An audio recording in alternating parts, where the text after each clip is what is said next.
the Hudson family have launched another nationwide tour, billed as Suzanne Hudson and the Hudson Family. And both Carla Hudson and Laura Park are coming along as roadies. Unlike most rock bands, the Hudson family decided to tour in school auditoriums as a means of encouraging education, and they get paid by the school districts they play in. And one of the schools they play in is. So the Hudson family are performing here today. That's right. That's what Laura told me last night. In a few minutes all of us will be invited to the auditorium to watch the show. It's going to be a blast. Attention all students and faculty. Please report to the school auditorium for a special event. I repeat, please report to the school auditorium for a special event. Until the event is over, all classes are to be dismissed. After about half an hour, the auditorium is filled. Then the show begins. Hello, everyone. Are you ready to rock? Then let's roll.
Wow.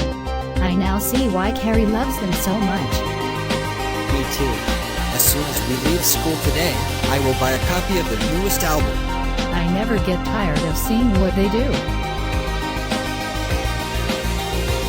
This was a great idea. A morale boost like this will be a big help when we have to teach more lessons later. It certainly may help with discipline too. A bored and unhappy student body is an improving one. And whose wacky idea was this? Yours, Carlos? No, it seems some members of the school board are big fans of it. But I like this. This music is certainly not what I'm used to hearing on the radio, but it's great. Yeah, it certainly beats a lot of today's rap or pop.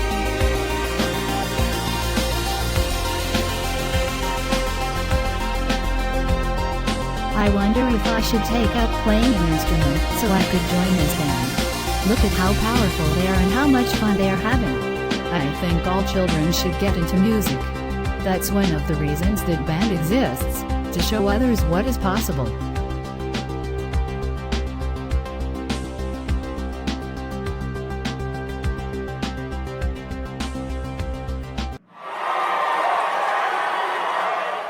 Thank you so much. Hope to do this again soon. I hope things are going well with Carrie. Yes. Getting married to her was the best thing I've ever done. I can't imagine life without her. When you broke up with me last year, it felt like I was being stabbed in the heart. But if you had not done that, I wouldn't be with Suzanne now. She turned out to be as wonderful for me as Carrie is for you. So thank you. Somehow, as soon as I met Laura, I knew she was what I needed to. As long as all of us are happy with the choices we made and what we have as a result, that's what matters.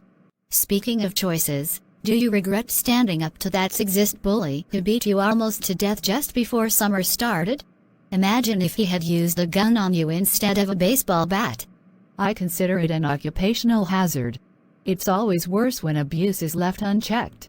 Ted is now locked up where he belongs, so it was worth the pain I went through. And what about your eye? You seem to have healed up well, otherwise. How much longer will you need the eye patch? It should be coming off in another month. Then we will find out how well I can see out of that left eye. Suzanne, I have the results of your latest exam. Unfortunately, your vision has continued to deteriorate and we will have to give you a much stronger prescription for your next pair of glasses. I understand. At the current rate of my vision's decline, how long before I may go completely blind? Well, assuming your eyesight does decline until it is no more, I would estimate you will be totally blind around age 35 to 40. And because your vision is declining due to a genetic defect, there is nothing we can do to stop it. I am hoping it may stop on its own. No, I have studied my genetic disorder and my vision loss will continue until my eyes become completely useless. I will have to start preparing for the worst possible outcome.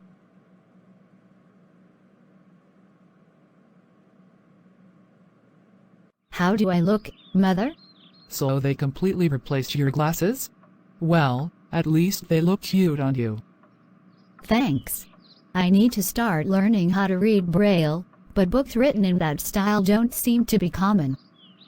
We can go to a public library to ask about such books, and maybe we can order some Braille books from Amazon.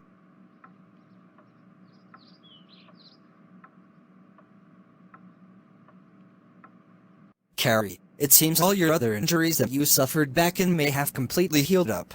All that remains is to repair your damaged left eye. So we will remove the device protecting it and hopefully enable you to see normally again. Good. I can't wait to get this eye patch off me. I'm tired of being stared at and asked if I am a pirate or a Borg.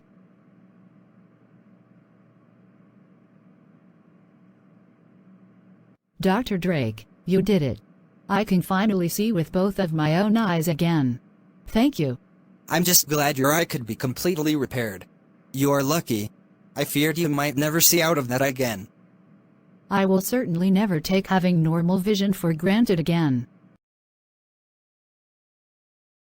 I'm so happy about this. Everything has turned out so much better for us than I ever dared to hope. Yes. In just 3 years we went from being among the most scorned people in this town to being among the most beloved. I still can't believe that people send me not only lots of get well soon cards, but also donations of money to help cover the costs of my medical bills. I think a lot of it came from us just showing ourselves to be loving people, much like themselves. I remember Mrs. Bentley telling me that when she began working at the Tuscany Tavern alongside me, Sandy and Jessica, she assumed we were all Christians.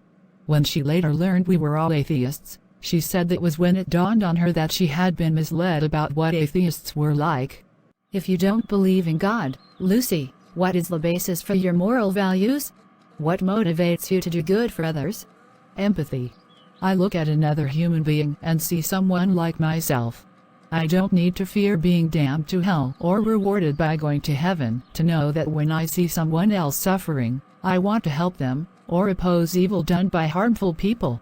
We live in reality and that's all we need. But she is still Catholic, though. Why cling to a religion you don't need anymore? I asked Bella Flowers about that over the summer. She said, I am Catholic because my whole family is also, and my loyalty is to my family, therefore to the religion they all follow. And I see no harm in something that brings us together. The important thing is that people respect us as we are, regardless of what their own religion may be. I certainly get along a lot better with Mrs. Bentley now than I did with my sister Victoria long ago. It is bigotry of all types that corrupts people's minds, not religion.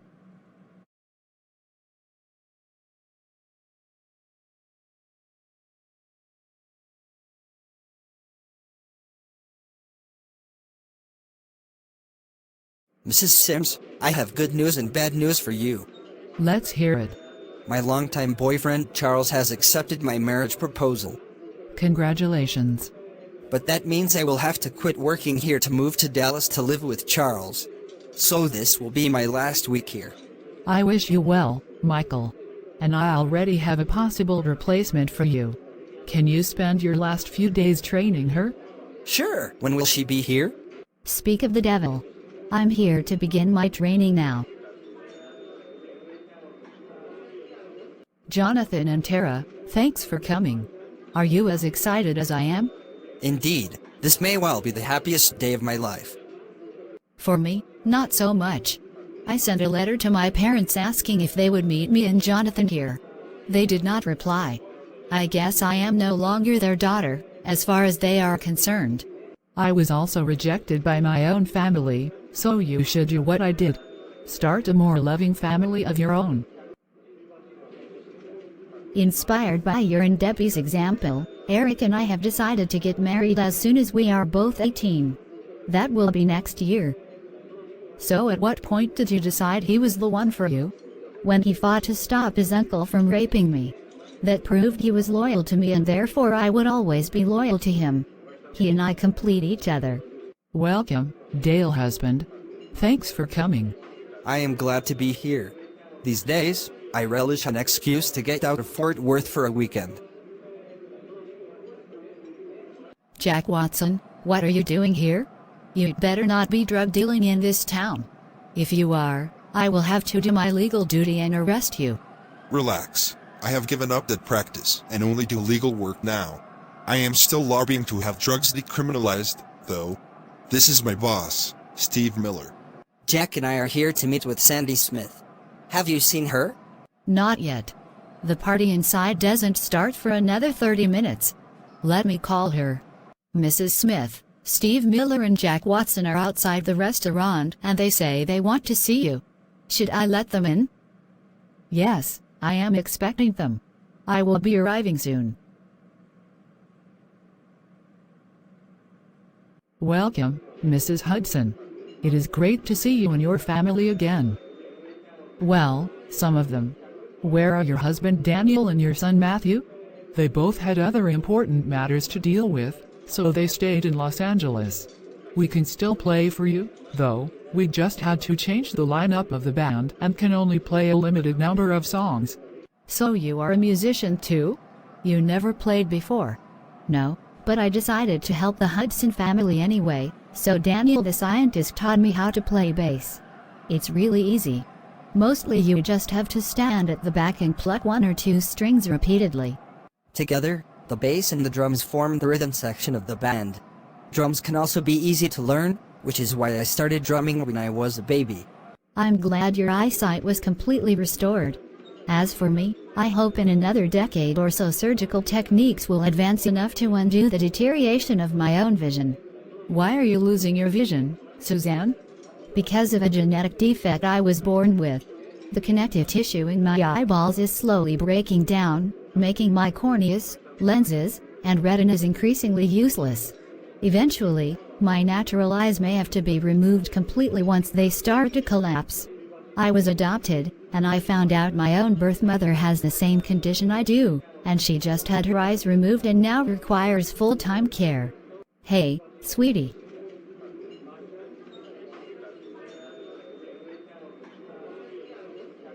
I'm on the clock now, so I can't spend much time with you tonight, but thanks for coming anyway.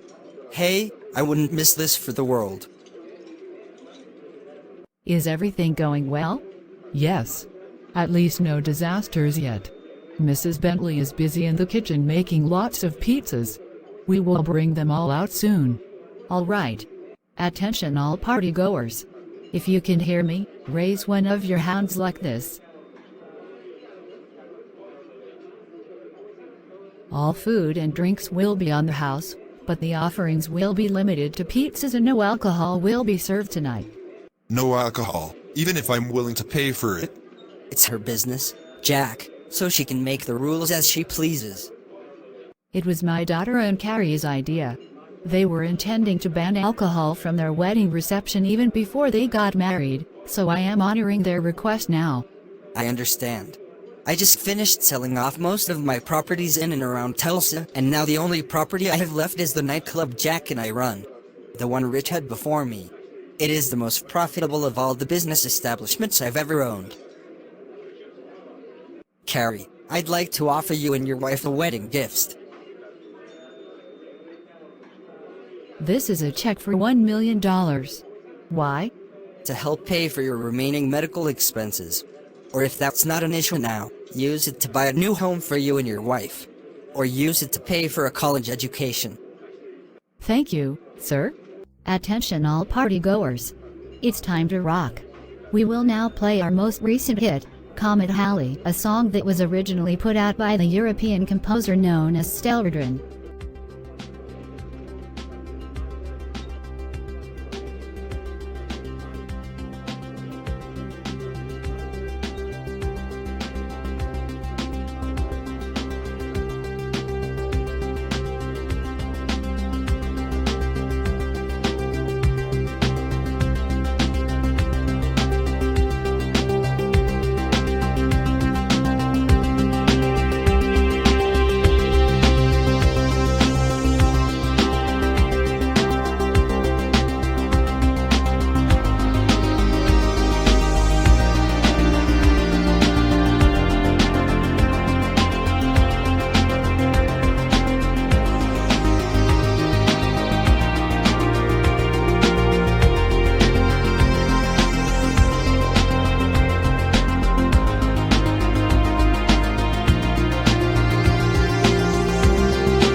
Thanks for all of you for coming to this party. And now I have a happy announcement. In addition to this being a long overdue wedding reception for me and Debbie, it is also a wedding in itself.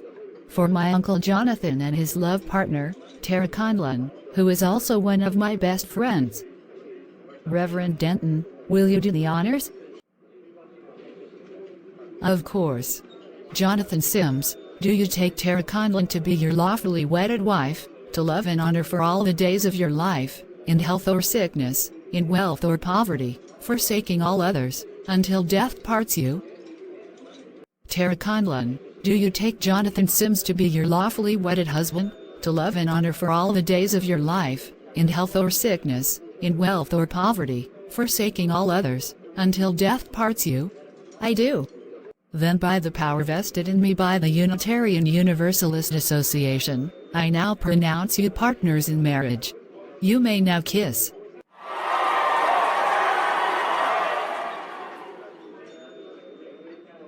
From this day forward, Tara Conlon is no more. I will be known as Tara Sims. I am proud to be a member of one of the most loving and beautiful families in the world. I can testify to exactly that, based on my own experience marrying into this family also after my family rejected me. I am honored you chose us and you are my sister now. This is so wonderful. I can only hope the love we all share will last forever, Carrie. Me too. I certainly have no regrets being with you, Debbie. You are my everything.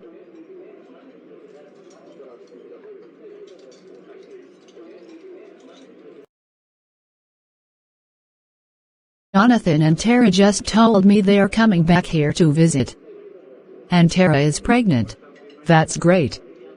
So how do you feel about being an aunt? I may only see their child every couple of years or so. It's strange that you and Jonathan are twins, but you aren't that close. He and I merely shared a womb. Our parents always encouraged us to be individuals. Oops, it seems I forgot to lock the door. I'm sorry, but the restaurant is closed. We don't open for another hour. I'm not here to eat. My name is Penny Bentley. I am the granddaughter of Susan Bentley. Wayne Bentley is my uncle. Your grandmother spoke of you. Is she not coming to work today? No, she can't. Because last night she had a heart attack and is now in hospital. I am so sorry. Your grandmother is our best cook. Her absence will leave a gaping hole in this place. I know. That's why I am here. Grandmother taught me to cook. I am only 16, but I want to help you.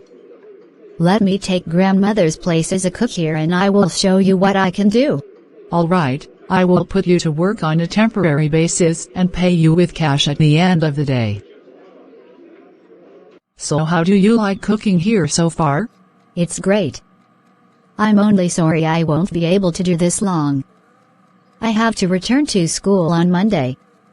I don't think my grandmother will be able to work by then. I understand. Your education must come first. So how's my niece doing? She seems to be doing well, considering she has never worked here before. Penny's whole family gave her a strong work ethic. I'm quite proud of her. Oh, there she is. Uncle Wayne, any word on my grandmother? Yes, honey, she is recovering already. I came here to eat a meal. I want some chicken Alfredo and a glass of wine. Penny, can you make that dish for your uncle? Thanks. Thank you for your help today, Penny. And as promised, here is your payment. Wow. Over $50. I wasn't expecting so much for merely volunteering. Well, you earned every penny, no pun intended. Your grandmother taught you well.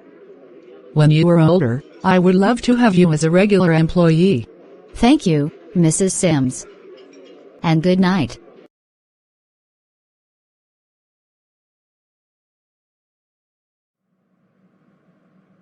So how did you and Eric meet? We met in school shortly after he moved to this town from Atlanta, Georgia. We were only 12 at the time. So you didn't start dating immediately? No, but even back then I thought he was quite handsome and he thought I was beautiful. We then found out we were both Star Wars fans. We started talking about that and by the time we were both 14 I knew I wanted him to be my boyfriend. You are so lucky.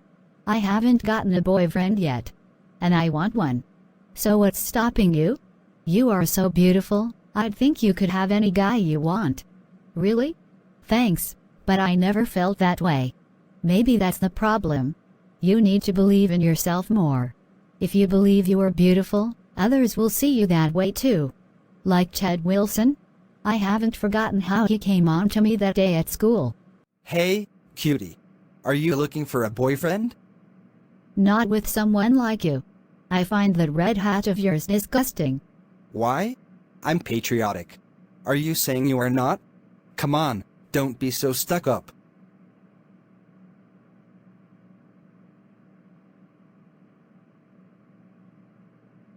Stop. I didn't ask to be touched, especially not there. My uncle is the history teacher here, you asshole. When he hears about this, he will kick your ass too. But it was Carrie who got to him first. And after people found out why she attacked him in the boys' restroom, Mr. Hernandez didn't want to punish her and risk the school getting sued by her mothers again. I found out later I wasn't the only girl he assaulted, so that made him look even worse. Carlos, what are we going to do about this? This would be a lot easier to deal with if Carrie Sims had not taken matters in her own hands. I agree, but we certainly can't excuse what Ted Wilson did. Wouldn't you agree, Simon? No comment. Do what you think best. Ted is my brother's son, and I'm sure my brother didn't raise him to be a pervert. Please accept my apologies over this. Your apology is accepted, Simon. But I warn you, Carlos, if there is another such incident involving Ted Wilson, I want him expelled from this school. Something must have happened to Ted Wilson's mind when he was younger. Even after being warned to stay away from both you and Carrie, he actually beat Carrie in the girls' restroom. I saw him do it. If I, Eric and the other girls in the restroom had not stopped him, he might have killed her. I think he attacked Carrie to disfigure and disable her because he thought if he did that, her fiancée Debbie would abandon her.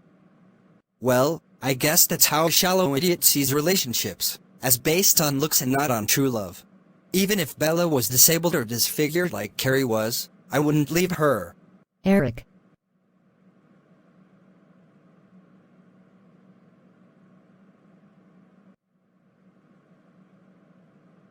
I know a nice guy in the school band who would love to hang out with a sweet girl like you. Let me introduce you to him. Oh, you mean Henry? Yes, I agree. Let's arrange a double date for all four of us.